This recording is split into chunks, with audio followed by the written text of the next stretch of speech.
Dear reviewer, good evening and welcome to Current Issue. With me tonight, the representative of KRG in the United States, Bayan, Sami, Abdul Rahman. Bayan, welcome again to MEA. Thank you very much for inviting me. Thank you. Bayan, there are so many questions that the community, because what happened in Mosul and the Peshmerga and the KRG government involving deep in liberating of Mosul. Can you give us an overlook what's happening in that area, and then we're going to come to the detail. Sure. Well, it's now 11 days or so since the operation to liberate Mosul began, and I would say about 900 ISIS fighters have been killed by the collective forces of the Peshmerga, the Iraqi forces, the airstrikes. I believe 46 of their tunnels have been destroyed, and dozens and dozens of villages and sites have been liberated around Mosul. That's surrounding Mosul. Yes, nobody has gone into the city center yet. When you think that will happen? I think it's difficult to put a time on it. Everybody would rather do this at a steady pace, so that whenever we liberate somewhere, we're able to hold it. We don't want to liberate and then move very fast so that ISIS can regroup behind us. Yes. So the idea is to go at a steady pace, hold every inch of ground that we liberate, and then to move on. Sometimes places are liberated, but people really can't move into it because there's so much damage, no electricity, no water left, yes. And also mines and unexploded devices make it extremely unsafe. But so far the operation is going on schedule. There have been casualties, regrettably, from the Peshmerga side and the Iraqi side, and a US soldier was also killed a few days ago. But that's inevitable, unfortunately. The important thing is that the operation is going on as it should be so far. Okay. Who the forces are fighting ISIS? We know the Peshmerga, the Iraqi forces, the coalition. Is there, for example, a group of the minorities fighting? Is Al-Hashd al-Sha'bi part of the fight? Because you know the situation in Mosul, Sunni and Shia. So who's the main forces today are working together in this liberation? Well, the main forces are the Peshmerga, with the Iraqi security forces. There are about 5,000 American advisors, trainers in Iraq. They're not necessarily in the front line, but they're... Any Sunni coalition so far, out of the tribes? So far, the idea is that the Sunni forces would be involved in the liberation of the outskirts, but more so maybe at a later stage. But there are also, within the Peshmerga, for example, Yazidi units, units of the Chaldean and Assyrian communities. There is a Christian forces, and yes, approximately 500,000? They're in the hundreds, I believe. But the important thing is that they're within the Peshmerga, and they are therefore recognized, and they have a role to play, and we're very proud of that. We're very proud of the fact that all of us are uniting against this evil and tyranny that has held all of Iraq hostage for 2 years. Great. Al-Hashd al-Sha'bi, are they part of the forces? Are they involving in the operation? Our understanding is that Hashd al-Sha'bi will not be involved in the liberation of Mosul city itself. They will not go into the city, and we have said the Peshmerga will not go into the city either. The role is to surround Mosul and to hold that territory, and then to enable the Iraqi security forces to go into Mosul. The reason for that is that we don't want the liberation of the city of Mosul, the actual urban areas, to become complicated by some sectarian or Arab-Kurd fight. Yes. There is no Arab-Kurd fight. And there is no Shia. sectarian. It's good. About defeating ISIS, plain and simple. Great. The Russian foreign minister with the Iranian and the Syrian, they were meeting and they were talking about not letting those ISIS fighter to escape Mosul and go to Syria with their weapon and all that. Is that the plan, to keep him in a box and then, I don't want to say to keep him in a box and kill him, but get rid of him, you know, because well, if we let them go to they want to Syria, die anyway. So, yeah, so mm-hmm. Some have escaped to Syria.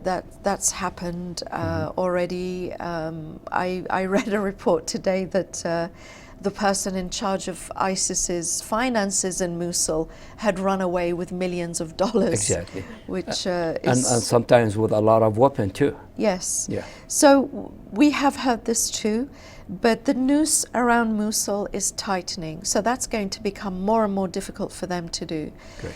But I think what we all have to remember is that the situation is fluid. It is a war, it is a battle. People are killed, there are surprises. ISIS uses every dirty trick. They have used chemical weapons in the past. There's a fear that they might do it again. They've already set alight one of their chemical weapons factories, causing huge smoke and fumes to be distributed over a wide area. Yes. So it's a fluid situation, and we have to bear that in mind. So even though things are going well so far, Mosul is being surrounded more and more. In some places, the Peshmerga are only 5 miles outside of Mosul. It's that close. That's great. That's great. But it's a fluid situation. It's dynamic, and we need to be constantly vigilant. Okay. The innocent people that they are in Mosul, are you fearing that ISIS, they might take him as a hostage, they might use him, they'll do anything, you know, this is their final mission. So how are you dealing with that situation? There is every possibility with ISIS. They could use the civilians as human shields. Exactly. We've heard terrible stories about one village where ISIS has executed the locals to set an example so that they don't rise up against ISIS, or they don't flee. They don't flee, exactly. So they are using every intimidation tactic. But we're also getting reports that more and more people inside Mosul and other areas operated by ISIS are fed up, ready to have an uprising. Yes. At a minimum, they will do nothing to support ISIS when the liberation finally happens, but they may even do more than that. But really the advice to them from the Iraqi leadership has been that they should just be at home, shut the doors, and try to keep out of the way. It's difficult to know what is the best thing for them to do, and putting myself in their shoes, you know, if you have young children, you have elderly parents, and there's fighting going on around you, of course the temptation is to run away. Absolutely. And already we are receiving tens of thousands of... Those people receiving tens of thousands, especially the men, are you fearing that some of them, or if a few could make the huge difference, are part of ISIS, and they might come to Kurdistan, and those criminals, they'll think about every way to kill people and destroy things around them? Well, unfortunately, already we had the attack on Kirkuk a few days ago. Yes. And it is believed that some of the people that were involved in the attack had hidden themselves among the displaced. Yes. So it is something that we all have to be very vigilant about. We need to strike a balance between a humanitarian and compassionate receiving of the people who are fleeing for their lives. And many of them had no choice to be under ISIS rule. That's right. Yeah. We need to open our doors and our hearts to them. At the same time, we need to protect them and the rest of our community from any infiltrators who might come along hidden as displaced people. The Peshmerga forces, the security forces, have already captured handfuls of ISIS fighters who have dressed as women and escaped, trying to pretend that they're displaced citizens. So there is a very high level of vigilance, but as I said, we need to balance that with the humanitarian side of it. Okay. What after the liberating of Mosul? How are you gonna, if it's, you know what, the Iraqi government, honestly, promises after promises. It started with al-Maliki, and the whole situation we see, the whole mess is the policies of al-Maliki. And the al-Abadi, he is not a strong person that he could give a word and then stand behind it. what is going to happen after the ISIS is gone? The people of Mosul, what is there any program?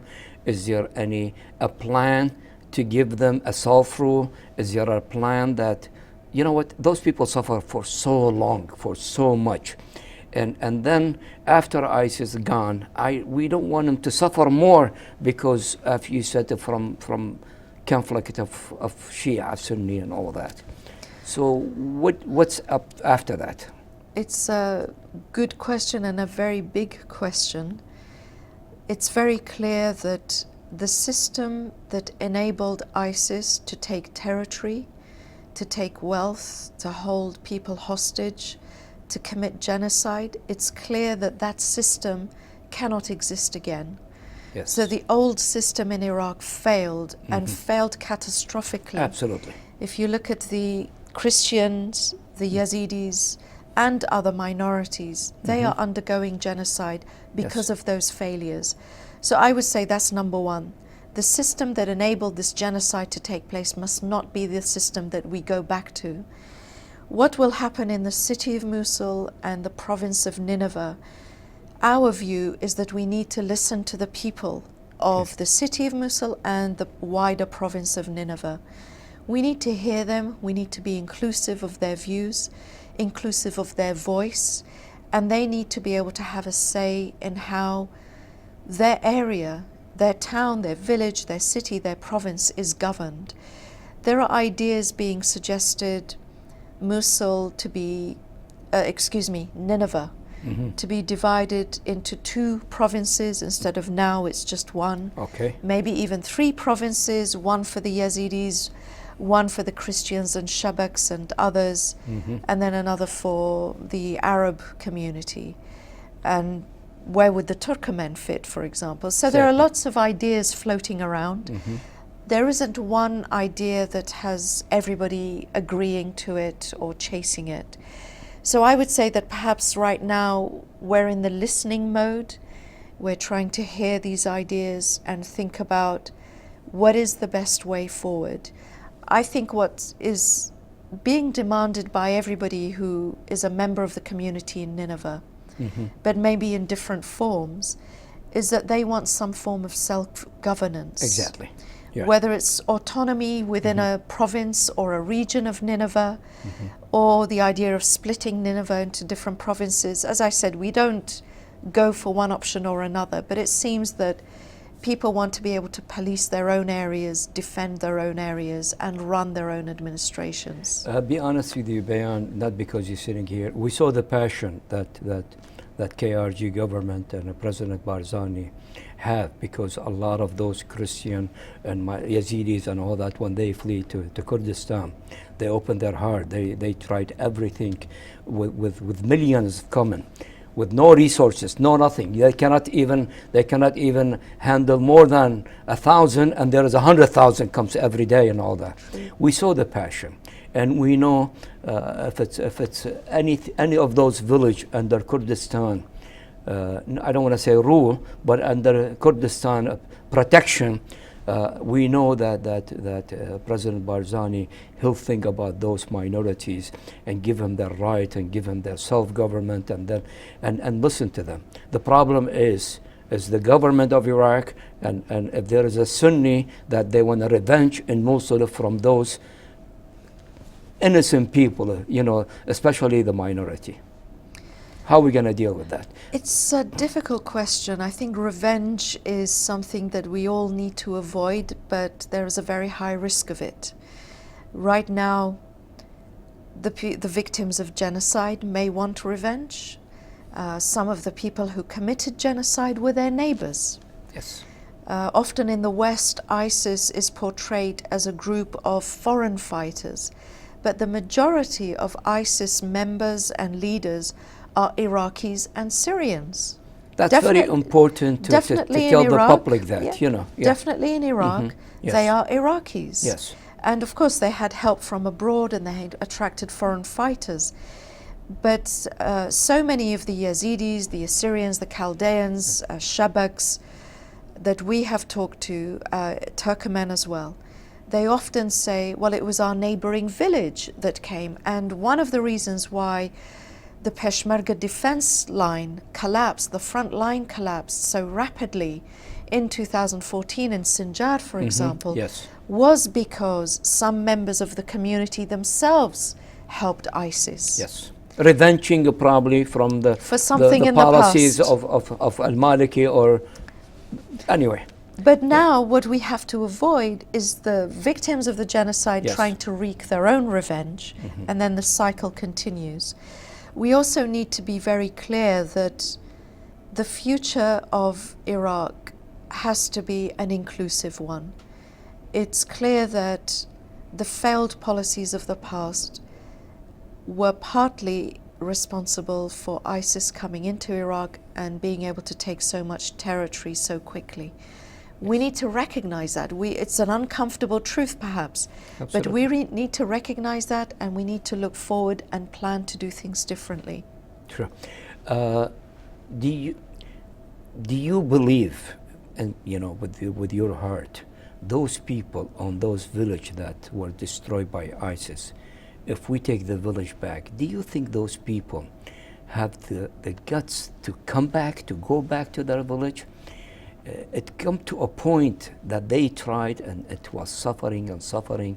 And honestly, again, I'm saying that they live comfortably, even with the situation that KRG, okay, provide to them. They live comfortably there.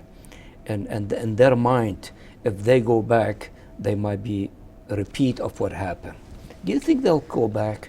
Well, we hope that people will go back home rather than, for example, leave and try to go to Europe. Every day we hear about people crossing the Mediterranean and their boats sinking and people drowning. Through Turkey and people do Greece. that out of desperation. They Yes. do that when they see that there is no hope. I think what needs to happen after the liberation of Mosul, very, very quickly, the international community, the UN, Yes. needs to be involved in a very rapid, accelerated and forceful reconstruction of the destroyed villages and cities. Now, reconstruction, first and foremost, we need to remove all of the mines and the IEDs that have Yes. been planted. That's no easy task. Yes. Then some form of stabilization, some form of bringing people back, whether it's Are you talking reconstruction. years from now to do all that? We would like that to happen immediately, but that's not in our hands because that kind of project needs money, and that Yes. relies on the United Nations. And the whole And- world community, not just True, everybody. of course. Yeah. They need to donate to the UN, and in July, the State Department held a fundraising yeah. conference in Yes. Washington, and $2 billion was raised to help in the reconstruction and stabilization after Mosul. Let's hope that $2 billion Goes. arrives quickly, and Yes. this And we reconstruction need more and more stabilization billions of happens. dollars to do that. Yes. Bayan, how is your relation with the Kurdish in Syria and the PKK and all that? Because I want to come to questions about Turkey, but I want to see what's your relation with that. Well, I would say that we are Kurds and we are divided by these borders that now demarcate Iran, Iraq, Turkey, and Syria. But we are linked by blood. And I really mean that not just in the metaphorical sense, but in reality. Many of us have very close relatives who live across this border Absolutely, or yeah. that border. Or marriage or a friend, Exactly, Yeah. exactly. And even being displaced. Yes. Many of us, including myself, were refugees in Iran at one time. There are Kurds from Syria. There are Yes. 250,000 Kurds from Syria who have taken refuge in Iraqi Kurdistan right now, Yes. fleeing the civil war there. So this kinship, this blood and belonging is very, very powerful. But that doesn't mean that we don't have differences of opinion and sometimes ideological differences. Okay. It's more about, whether you're a Marxist or whether you're more center. It's that kind of thing. But when it comes to Kurdish rights, to the right of speech, the right of cultural rights, Yes. administrative The rights. future of Kurdish should be together, you know. Well, Yeah. we have to also be realistic about that. I Yes. think what our policy is, the Kurdistan regional government has Mm-hmm. been to encourage the Kurds, wherever they are, Okay. to engage in dialogue with their host government. For example, the Kurds in Turkey to engage with Ankara in a dialogue. Okay. And we saw some very positive steps. A few years ago, there was an initiative where we looked like we really were heading towards some kind of, maybe in the future, but as peace settlement in Turkey. But now, unfortunately, it's been reversed. Okay, Erdogan say, and America is pushing him to get involved in Syria, and he said we have to destroy or take care of the Kurdish area before we get to ISIS, and that President Barzani, honestly, I look at him and how he balanced that. He's a person with a lot of experience, it seemed like it, in history of getting people together. But how that's going to happen if Turkey go and hit the Turkish, hit not just the PKK. He is saying all those forces that America support, that the coalition support, and the whole world community support, how he's going to destroy him and then destroy Al-Raqqa or go to Al-Raqqa. And even if you go after that and we get rid of ISIS, the area with the Turkey position is not going to be stable, because we're going to have that problem all the time. So how, and again, if anybody could do it, probably President Barzani could come with an idea. We've seen him. When the Shia and Sunni, he's there to put them together. When there is a lot of problem, even the coalition, honestly, and the American, they go into him for advice by far more, and trust, and that's important, and trust by far more than they go into the Iraqi government or the Russian or the Iranian. Well, it is a balancing act for us. We're a region, we're not a sovereign state, we're part of Iraq. We are landlocked, and our policy is to have good relations with all of our neighbors. We have good relations with Iran, we have good relations with Turkey. They don't necessarily have a good relationship Yes. with each other. And of course, we want good relations with Baghdad. We're part of Iraq, after all. And even if we were to be independent, we would be Iraq's neighbor, and it would be our main trading partner, and maybe we would have security agreements with Baghdad and so on. So the KRG policy is to have good relations with all of its neighbors. But what happens if the Turkey Well, start bombing the Kurdish in Syria, and then honestly, what can we do about it? What can we in Iraqi Kurdistan do about any of the neighbors deciding to bomb this Kurdish group or that Kurdish group? Okay. All we can do is use our voice and our influence. But in terms of physically stopping them, we're not in a position to do that. But I think what we need to really think about is, why is Turkey doing this? Of course, part of it is that President Erdogan sees the PYD in Rojava or in Syria as an offshoot of the PKK, and that's the prism through which he views this. Clearly, the United States doesn't view it like that. okay, But I think the bigger picture, Turkey wants to create a kind of a buffer for itself, both in Iraq and in Syria, yes, to protect itself from what it sees as Iran's influence. okay, Iran's influence is growing in Syria and in Iraq. absolutely, yeah. And I believe that, and not just me, of course, many people write about this all the time, that there is this competition between Turkey and Iran. And I think a lot of the things that they do and say are, of course, in reaction to what a Kurdish group might be saying or doing. But they also have other motives as well. So, you're going to have an unstable area for a long time to come, even when ISIS goes.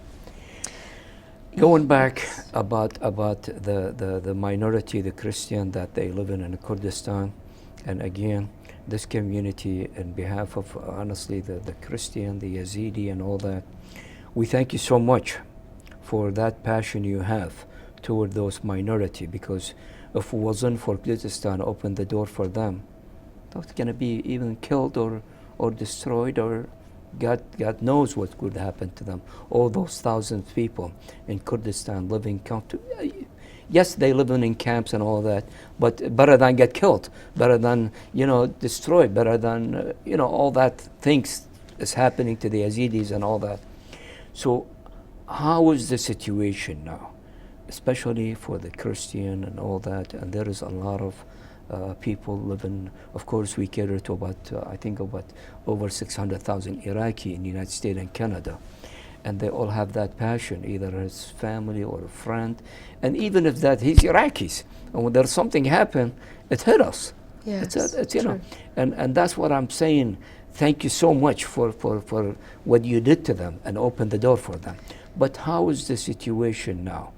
I mean, the war is gonna, I think is gonna, not months. To get it stable, you need probably a year or two to get that area stable and Mosul and all that. How are you dealing with this place? How are you dealing with those minorities? Well, first, I'd like to thank you for expressing your appreciation. This is the appreciation of everybody. Believe me. Thank you. Thank you. I think really it's been very humbling how the community, the public in Kurdistan, have responded to the displacement and the refugees. It's affected Kurdistan and the host community hugely. Yes. Suddenly our population increased by 30%. Yeah.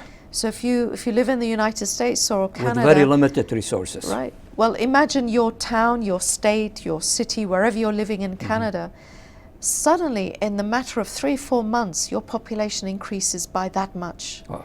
How would your water supply cope, your refuse collection, your school, electricity, schools, healthcare system in Kurdistan is on the brink of collapse because of the huge number of displaced people who, of course, are entitled to use our healthcare system. But a friend of mine talked way back in February. He visited a hospital in Erbil, and 5 wounded Peshmerga needed to go into the ICU. There were no beds because all the beds had been taken. Oh, yeah. So it's really has the world community, the United Nations are helping. Yes. I know the community here, they try their best to do help, Well, but are you getting more that. from the world community, I think the host community has done a huge amount. Of course, the United Nations is the lead coordinator and, let's say, assistance provider to the displaced and the refugees. The UN struggles to raise enough money for its Iraq appeal and its Mosul flash appeal. I don't think they've ever raised the full amount that they've needed. It's true that for many of the displaced, they're safe. They've managed to escape genocide. Yes. But their situation is still very tough. I think 55% of children in the camps, 55% of displaced children are not in school. Wow. That's terrible. And that's terrible. What's going to happen to their future? That's right. Yeah. And as I said, the healthcare system's under pressure, and these communities are also living with doubt about their future. So their situation is not very good. The UN is trying very, very hard. We work very closely with the UN because we're the host government. Yes. We do our best. In each province in Kurdistan, it's the governor's office that coordinates with the United Nations Any and the help aid from agencies. the Iraqi government? Not as it should be, if you want the truth. Kurdistan region's population is about 5 million people. We have about 1.5 million displaced Iraqis. Do you have enough budget to pay the people, Syrians. the Peshmerga, the people who work in offices, building, in government building, the school? How you survive? Well, we have many issues, as Kurdistan's Prime Minister said just a few days ago. We've had 3 or 4 shocks to our society in a very short period of time. In February 2014, Prime Minister Maliki cut off our budget. So we haven't been able to pay salaries on time. Even the Peshmerga at one time didn't get their salary while they were fighting and getting killed. Now it's slightly better thanks to help from the United States. But civil servant salaries are way behind schedule, and many people after 2.5 years of this have run out of savings, have sold their car, have sold their jewelry. Then there's very little left. How are you going to deal with that? It's very difficult. So no budget from Baghdad since February 14, excuse me. The oil price crashed, so even though we're exporting oil, the price is much lower than it was a few years ago. We're fighting a very expensive war against ISIS. Of course, we're getting weapons and training, but the cost of war, the logistics, feeding an army, transporting an army, that's on us. And then the humanitarian crisis, the burden of, or the responsibility of looking after nearly 2 million Syrian refugees and Iraqi displaced on top of our own population. So all of these shocks to our society, to our economy, have really caused us huge damage. But so far, even though there have been protests about the delayed salaries, about the economy, the teachers honestly, and all that, I'm shocked at how resilient our people are. I can't think of any other country where people's economic situation would crash almost overnight. They'd be fighting a war, they'd have a massive influx of people. I think in many other places there would be riots. They believe in their cause, and they believe in their government and their people. Yes. The Iraqi government, they have no cause, and they don't care about the Iraqi, even the Shia, who they represent, okay? They live in miserably in Iraq and with no anything necessity of life. So if they don't care about their own sect, they're not going to care about Kurdistan and all that. But we hope that this will change. We hope that after Mosul there's a more inclusive, broader-minded version of Iraq. Okay. I have a couple of questions, but that's away, and then I'm going to come back. There is the law to prevent selling alcohol in Iraq. Yes. And President Massoum today, he asked the parliament to change their mind. Yes. I've been to Ankawa and I see all the hotels and everything. You know what? It's a part of society to go and have the night and the drink and all that. Yes. What's your Kurdistan government? How are they Ankawa? They're going to prevent it too? Or no, the members of parliament in Iraq, did they vote for it? First, from a legal point of view, according to the Iraqi constitution, the Kurdistan parliament laws supersede federal law. Yes. And I know that, but I'm asking you so no, the people I know. know. But in Kurdistan, if the law allows alcohol, then it allows alcohol. We are not in favor of this ban on alcohol, and President Fuad Massoum has argued that we should respect the traditions, customs, and religious beliefs of everybody in Iraq, and that this law was not helpful. And that's why he's asked for it to be revised. And I hope that it will be, because I think right now, at this very moment, when we are liberating Mosul, when so many of those churches that were crushed and destroyed. And they care about alcohol. And then, yes, I mean, this is not the moment to send a signal like that. And so I think it was a mistake, and I hope that it will be corrected. See, but in Kurdistan, it wouldn't, I mean, good luck changing that in Kurdistan. You know what, this is what you said, respecting the human right, respecting the culture, respecting the religion. This is the difference between Kurdistan and what we have in Baghdad. And that's why we respect what the Kurdistan government and all that. Questions and a quick, and because I want to get you the last message from you to the community. The American election, how they look at it, and if you want to tell me who could be better for us, for the Middle East, if you just, if you could. If it's not, it's okay, because I know it's a political. Yeah, it is, and we're not, we don't promote one party or one candidate over another.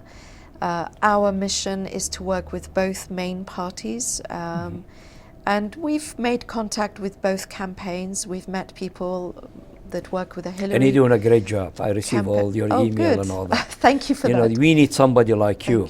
And I wish Thank you. the Iraqi government had an ambassador or somebody to communicate with the politician, with the House and the Senate and the government. Well, actually, we had a very good ambassador in DC, but he just left a few months ago. Well, you're doing a great job communicating. Thank you. But really, on the presidential election, we don't take sides. We respect the decision of the people of America, and we will work with whichever party. I think it's clear that if Hillary Clinton wins, it'll be more of a classic political style of governance. Yes. If Mr. Trump wins, it might be slightly more unpredictable. That's right. But some people want that. Some people want that kind of change. But it's really for the people of America to vote and decide.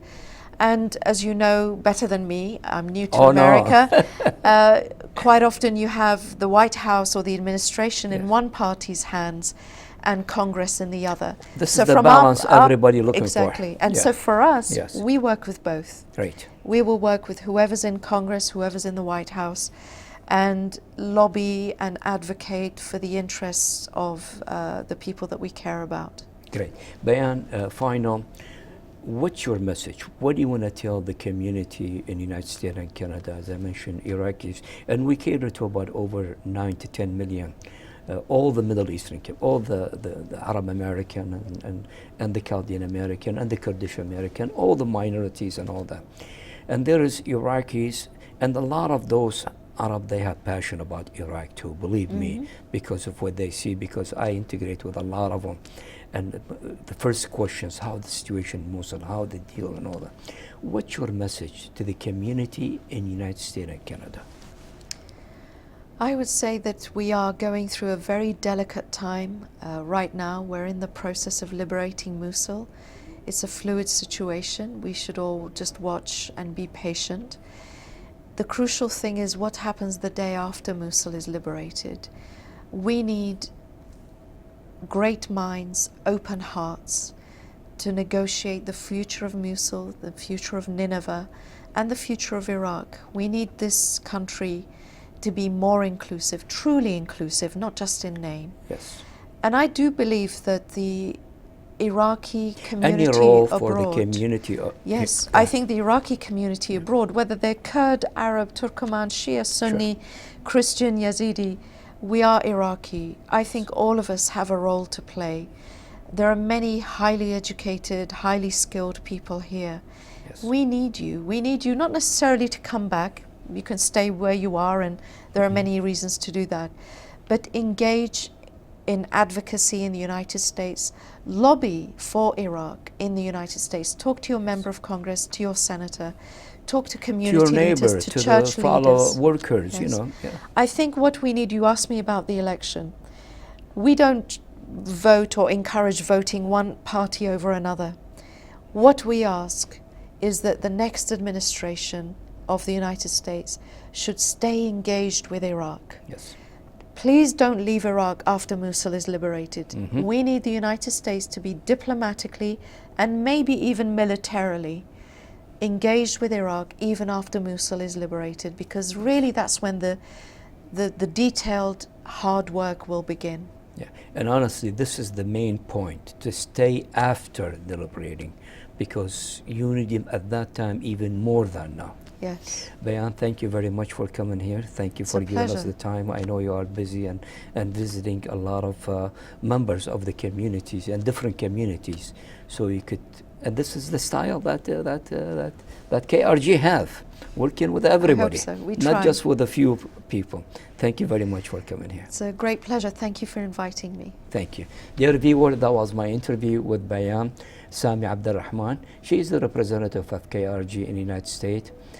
I say it again, and I say it many times, without the help of the KRG and the Kurdistan government, those minorities in Iraq, they had nowhere to go. When they flee, even from Basra to Baghdad, and they have the people who have money, they left outside Iraq, but the poor, And Kurdistan opened their door to them. They host them. They share with them the food and whatever they have.